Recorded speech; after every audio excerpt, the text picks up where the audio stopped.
Question 1. Y varies inversely as 1 over x. So you can think of y is actually equal to k over x. Imagine when x is small, that means close to 0, y should be very large. So it can be this position. When x is very large, the y should be very small. So maybe somehow in this position. So B would be the required curve. So the answer for question 1 is B. Question 2 is that y varies directly as q, inversely as square root of r. So we can set up an equation. P is equal to kq over square root r. Then we move the non-k to a side, k keeping on the side as a subject.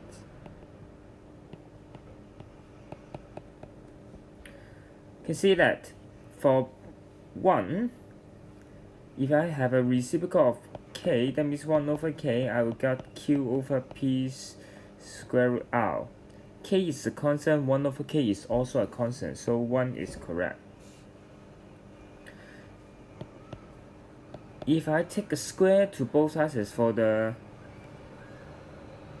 equation highlighted in red, then I will have p square r over q square equals to k square. K is a constant, k square is also a constant, so 2 is correct. While 3, we cannot have such order, so it's not our answer. So the answer for question 2 is A. 3 is that A varies directly as B and inversely as C. So A is equal to KB over C. First set of conditions in order to find K. When B is 2, C equals to 4, A is equal to 1. So substitute in. So 1 is equal to k times 2 over 4. So k is equal to 2. Okay, based on this, then we will have A is equals to 2b over c. Then we consider the second condition. B equals to 4, c equals to 2. So we have A equals to 2 times 4 over 2, so it's 4. So the answer for question 3 is C. Question 4. The graph looks like a quadratic graph, just a parabola opening upward, which is renamed as y equals to fx. Given that k is not equal to 0, which of the following graph can be y equals to k fx? Well, when k is between 0 and 1, then it is a reduction along the y-axis by a factor of k. So 1 is correct. 2. Because k is non-zero, if k is equal to -1, there is reflection along the y at the x-axis. So 2 is also correct.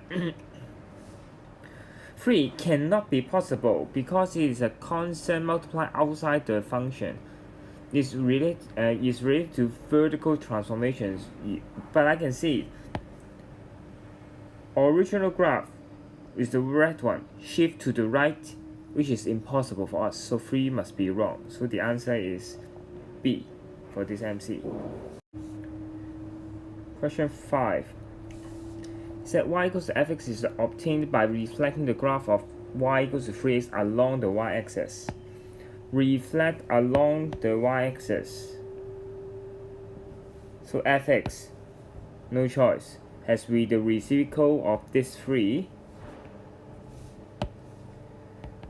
to the power of x. So that is the fx. So the answer is C. X varies directly as y squared and inversely as square root of z. If y is decreased by 10%, z is increased by 44%. Find the percentage change in x. So we have new x minus original x over original x. will be the required percentage change. Okay, so recall how first of all we set up the equation first. What x is equals to ky square over square root z. So required percentage change will be the new x. Y is decreased by 10%, so the y becomes 0.9y bracket square. Increased by 44%, that means 1.44 z, taking a square root of it. Then minus the original one over the original times 100%. So on left hand side, I'll highlight it. For the red part that I've just highlighted, numerator and denominator both got ky square over square root z. So the next line will be equals to 0.9 square over square root of 1.44 minus 1 over 1 times 100%. Then by the calculator, you got negative 32.5%. So the answer is A. Question 7. Definitely, the graph has been two transformations. Let me highlight it. The first one is the A outside the cosine function. Next is over 2 inside the cosine function. So, first of all, what will be the original shape of the y equals to cosine x first? If I sketch it out, cosine should be like this. Maximum is 1. The position when it attains negative 1 should be 180 degrees. Okay, so inside the function is over 2. So this is enlargement along the x-axis by a factor of 2. 180 degrees will be times 2 in order to get 360 degrees. So definitely A and C will not be the required answer because B is 360. Next, original, the minimum will be obtained when the values will be negative 1. Now it becomes 3. So definitely times negative 3. So the answer for A will be negative 3. So the answer we should select should be D. Last question. Question 8. Next question. Y equals fx has n x-intercepts, where n is a non-negative integer, while k is a non-zero constant. Which of the following statement must be true? Now, we don't know what is y equals to fx. Well, I just show you and one of the possible fx to give you an explanation. Now, let's have a look of this quadratic function. Now suppose this is original function y equals to fx.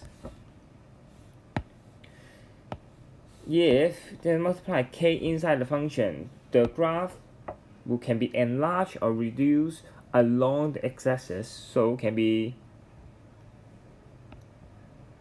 this form or that form. But please check, no matter how I enlarge along the x-axis or reduce along the x-axis, the number of x-intercepts will not change. Now for this case, originally there is 2 x-intercepts. No matter how I enlarge or reduce along x-axis, there should be 2 also. So 1 is correct. 2. Green one. Y equals to negative fx plus k.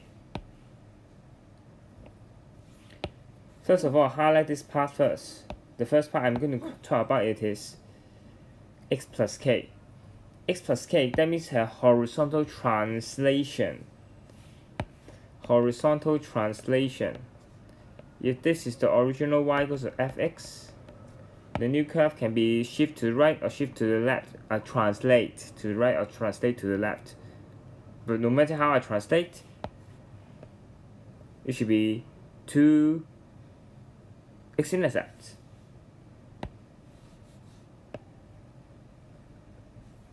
Then, next part, I will have negative sign outside the function. That means the new curve is further reflect along the x-axis. But if I reflect it, the green one will still have the same number of x-intercepts as the original one. Blue one also, so still have 2 x-intercepts. So for any functions of fx, they are the same. Here, the last one, 3. K times outside the function. That means enlargement or reduction along the y-axis. So no matter how I enlarge it, they will actually having the same x-intercepts. So the number of x-intercepts will also be the same. So the answer for question A is D.